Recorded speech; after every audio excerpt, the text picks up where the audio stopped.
Tim Locke here, safety expert. Power sockets.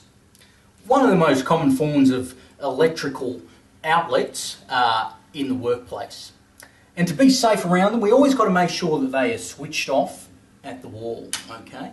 And the other thing you don't want to do is make sure you have not many cables bunched around, because that can also be a tripping hazard. Okay, so I hope you've enjoyed this PowerPoint presentation. It's just a little joke there, the PowerPoint.